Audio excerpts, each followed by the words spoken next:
Շարունակվում է մեր եթերը ու տեսանյութին հետևելու ընթացքում հասկանում ենք, թե որքան կարևոր է ֆիլմերի գրականության շնորհիվ եւ որքան կարևոր է ֆիլմերն ու գրականությունը մեր կյանքում, որովհետեւ հենց դրանց շնորհիվ մենք հասկանում ենք, թե ինչ է տեղի ունեցել, ունենում եւ ունենալու ամբողջ աշխարհում ու ծանոթանում ենք եվրոպական, համաշխարհային մշակույթին, բայց հետաքրքիր է նաեւ, թե հայկական մշակույթը ինչ գործունեություն է ծավալում Հայաստանի սահմաններից դուրս, ինչպես ենք մենք պահպանում հայկականը, երբ հեռու ենք մեր տնից, այս ամենի մասին ավելի մանրամասն զրուցելու ենք մեր հյուրի հետ։ Եվ այսպես սիրելի հեռուստադիտողներ, մեր հյուրն է Եվրոպայի հայերի միության մշակույթի բաժնի ղեկավար, Իսպանիայի մասնաճյուղի ղեկավար, Բարսելոնայի Հայք միության հիմնադիր ղեկավար Հայկ Եղիազարյանը, բարի լույս։ Բարի լույս։ Շնորհակալ ենք տաղավարում հյուրընկալվելու համար եւ բարի գալուստ, բարի վերադարձ ասենք ձեզ։ Շնորհակալ եմ հրավերքի համար, շատ ուրախ եմ ստեղ գտնվելու համար։ Եթերից առաջ զրուցում էինք եւ նշեցիք, որ արդեն 2 տասնամյակ է, 20 տարի մոտավորապես դուք Հայաստանում չեք բնակվում, ֆիզիկապես էստեղ չեք, բայց կապը Հայաստանի հետ անդադար է։ Ինչպես սկսվեց այդ մշակութային գործունեությունը, երբ դուք արդեն բնակվում եք Եվրոպայում եւ ինչու որոշեցիք ձեր գործունեությունը ծավալել հենց այս ոլորտում։ Ես Հայաստանում եմ զբաղվել մշակույթով, փոքրուց եմ զբաղվել մշակույթով, ինչ-ինչ պատճառներով գնացի Բարսելոնա ապրելու եւ բնականաբար չէի կարող ուրիշ բանով զբաղվել, ճիշտ է, հենց հասել եմ Եվրոպա, առաջնահերթ հետաքրքրվել եմ մշակույթով, անով ցավոք սրտի չկար Իսպանիայում մշակութային օջախներ, կենտրոններ, շատ դժվարությամբ հիմնեցի, բարի դպրոց հիմնեցի, արդեն 15 տարուց ավել է սկսվեց այդ մշակութային կյանքը մեզ մոտ, բարեբախտաբար հիմա արդեն շատացել են ու շատանում են գնալով, որի համար շատ ուրախ եմ, բայց ես կցանկանայի, որ մի քիչ ակտիվ լինեն մեր հայերը Եվրոպայում։ Ես հենց այդ մասին եմ ուզում հարցնել, որովհետև գիտենք, կարծում եմ եւ հեռուստադիտողների համար էլ գաղտնիք չէ, որ իհարկե յուրաքանչյուր երկրում, քաղաքում համայնքները շատ տարբեր են լինում, հենց ակտիվության առումով առաջին հերթին, բայց հետաքրքիր է ինչպիսին է այսօր հայկական համայնքը Իսպանիայում, մասնավորապես Բարսելոնայում։ Վատ չի, լավ է, բայց կցանկանայի էլ ավելի շատ ուշադրություն դարձնել մեր հայկական մշակույթին, մեր հայկական պատմությանը, մեր հայերը։ Այսօր բավականին հայ են ապրում Բարսելոնայում ու Կատալոնիայում, մոտ 14000, ոչ թե Հայաստանի հայ, այլ ուղղակի հենց հայ են, բայց ըստ այդ քանակի, որ նայում ենք, շատ քիչ են մասնակցությունը հայկական դպրոցների երեխաների, ցավոք սրտի, իմ կոչը մեր հայրենակիցներին, որ ավելի ուշադիր լինեն ու ավելի մոտ պահեն իրենց երեխաներին հայկական մշակույթը, անկախ նրանից կլինի բարի դպրոց, կլինի հայկական լեզվի դպրոց, պետք է ամեն դեպքում այնտեղ մնալով ապրելով պետք է իմանան իրենց մշակույթը, պետք է իմանան իրենց պատմությունը, քանի որ հանդիպումների ժամանակ մյուս տեղեր հարցնելու են, արդյոք քո արմատներից ինչ գիտես։ Այդ ժամանակ արդեն ամոթ կլինի, որ տեղյակ չունեն, ու մենք այդ ամեն ինչը ստեղծել ենք, հնարավորությունը կա, որպեսզի գան, սովորեն, կրթվեն, իմանան, ճանաչեն իրենց մայրենին։ Իրականում նշեցիք, որ այս տարիների ընթացքում դրական առումով տեղաշարժը շատ է եւ կան տարբեր միություններ, կազմակերպություններ, որոնք զբաղվում են հայկական մշակույթի տարածմամբ, բայց ինչպես են կապը պահում մեկ-մեկու հետ, այսինքն ոչ թե մարդիկ կազմակերպությունների, այլ կազմակերպությունները արդյոք համագործակցում են կամ միությունները իրար հետ։ Այո, կա, այդ համագործակցությունը կա,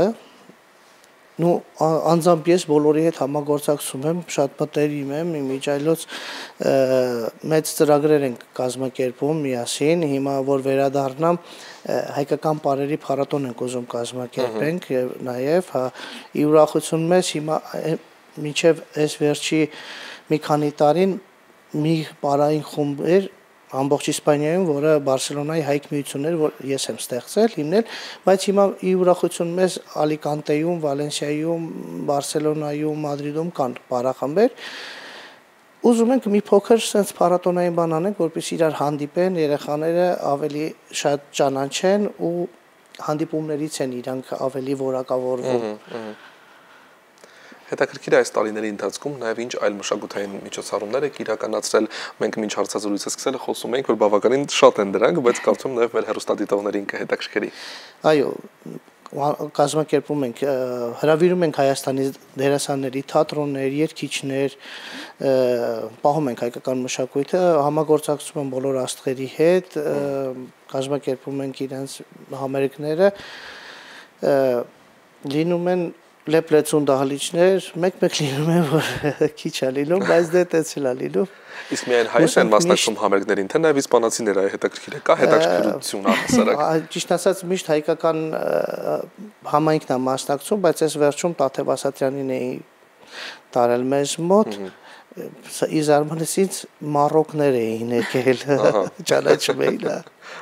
ուրախացա, շատ հաճելի էր, որ օտարազգը ճանաչում է ու ոգևորված գալիս է։ Սիրում են այնքան, որ եկել են համերգին։ Դա եւս շատ կարևոր է։ Քանի որ ձեր աշխատանքի աշխարհագրությունն էլ Իսպանիայի սահմաններով չի բավարարվում եւ դուք Եվրոպայի հայերի նաեւ մշակութային հարցերով եք զբաղվում, ինչպիսին է կապը երկրների, քաղաքների, այլ համայնքների, հայկական համայնքների միջև, ինչ գործունեություն ենք այնտեղ ծավալում, մի փոքր նաեւ դրա մասին պատմենք։ Անկեղծ ասած, ինչը որ մեզ մոտ են կազմակերպում, նույնը կազմակերպում ենք տարբեր երկրներում, բայց արդեն նայած այնտեղի հայ համայնքի պահանջներին, հա, հիմա մյուս տարի 2026 թվականին շատ փակագծեր չեմ կարող բացել, Եվրոպայի հայերի միությունով Հայաստանում բիզնես ֆորում են կազմակերպելու, իսկ 27 թվականին նավով շրջագայություն է լինելու արտիստներով, երգիչներով մեծ, բայց մանրամասն երևի մյուս տարի արդեն նոր բան կանենք, մոտ 3000-3500 հոգանոց մեծ նավ է լինելու, ամբողջ Եվրոպայով շրջագայություն է լինելու։ Մեր Եվրոպայում բնակվող հեռուստադիտողները, որոնք հիմա կամ ավելի ուշ ժամի կհետևեն այս զրույցին, վստահաբար այդ փաստը կառցանագրեն եւ կպահեն, որպեսզի հետևեն նորություններին։ Բնականաբար ոչ միայն Եվրոպայում ապրող հայերի, Հայաստանից էլ կարող են մասնակցել։ Կարող են գալ որպես զբոսաշրջիկներ։ Այո, իհարկե։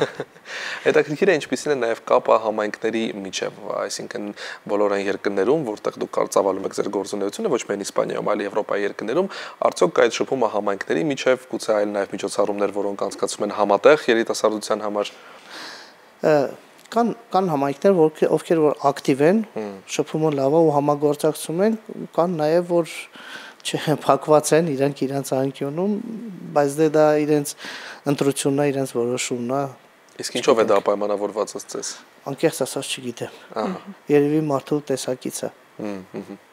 Չեմ կարող ասել։ Մենք անդադար խոսում ենք, թե որքան ամուր է Սփյուռքը, որքան շատ ենք մենք աշխարհով մեկ ամենատարբեր հասցեներում կարելի է գտնել հայերին, եւ այս դեպքում էլ Սփյուռքի հետ կապը Հայաստանի, ոչ միայն Հայաստանից դեպի Սփյուռք, այլ Սփյուռքից Հայաստան։ Կան արդյոք նախագծեր, որ ոչ միայն տեղի արտիստներն են գնում այնտեղ, այլ գուցե մշակութային բավականին լուրջ գործունեություն ծավալող արտիստները, որոնք բնակվում են Բարսելոնայում կամ Եվրոպայի այլ համայնքներում եւ հայ համայնքի ներկայացուցիչ են, ինչ որ մի օր որևէ նախագծի շրջանակներում կլինեն իրենց հայրենիքում։ Անկեղծ ասած նման ծրագիր ունեմ, բայց նախատեսում եմ մեր պարային խումբը Հայք միությունով բավականին ժամանակ է մեր նպատակն է, որ ունենանք համերգ ստեղ Հայաստանում, բայց առաջ չընկնեմ Աստծուց, եկող տարի կարող է իրականացնենք դա, իհարկե դժվար է ինչ առումով, որ երեխաներ կան կեցության խնդիր ունեն, այսինքն թղթի խնդիրն է, որպեսզի կարողանան բացակայեն երկրից, հիմնական պատճառը դա է, որ չեն կարողանում, որ պետք է ամբողջ անսամբլով գանք, որպեսզի կարողանանք ներկայացնենք այն ինչ աշխատանք արել ենք մեծ թե փոքր, գանք ներկայացնենք մեր հայրենակիցների դատին, տեսնենք, իրոք կան լավ արտիստներ, լավ աճող երեխաներ էլ ունենք, ովքեր երգով են զբաղվում, թատրոնով, բան, ինչի՞ չէ, եթե ցանկություն լինի, մենք առաջարկել ենք բոլորին էլ համագործակցել, որ երբ որ ցանկություն հայտնեն, մենք սիրով կաջակցենք ու կկազմակերպենք այստեղ Հայաստանում իրենց համերգը սիրով։ Դուք նշեցիք զրույցի ընթացքում, որ իհարկե կան տարբեր համայնքներ եւ ակտիվությունը նաեւ համայնքներում շատ տարբեր է ըստ քաղաքների եւ ըստ նաեւ երկրների եւ կատարած ձեր աշխատանքը եւս բավականին իհարկե մեծ է, վստահ եմ նաեւ ընթացքում շատ են լինում մարտահրավերները, հետաքրքիր է որոնք են այդ հիմնական մարտահրավերները, որոնց դուք բախվում եք եւ գուցե կան մարտահրավերներ, որոնք հենց նաեւ նպաստում են այդ ոչ այդքան ակտիվությանը համայնքի բնակչության։ Առանձնապես տենց մարտահրավերներ ճիշտ ասած չեմ տեսել, չեմ ստացել։ Կան շատ քիչ ես մարտահրավերներ առողջ բանում միշտ ընդունում եմ, սիրում եմ ու պատրաստ եմ, բայց դեռ տենց մարտահրավերներ չեմ հանդիպել, չգիտեմ ի ուրախություն թե ցավոք կարող է լիներ էլ ավելի աճեինք, բայց Եվ թող ձեր պատկերացրածի նման բոլոր մարտահրավերները լինեն առողջ եւ հաղթահարելի եւ կարողանանք ել ավելի ակտիվ համայնքներ ունենալ Սփյուռքում, մասնավորապես Եվրոպայում։ Շնորհակալություն ձեզ ձեր կատարած աշխատանքի համար եւ այն մեծ թիմին, որ աշխատում է հենց ձեր հետ արդեն Հայաստանի սահմաններից դուրս։ Ես էլ եմ շնորհակալ։ Շատ շնորհակալ եմ։ Իսկ մենք սիրելի հեռուստադիտողներ, լսենք երաժշտություն։ Եվ լսենք։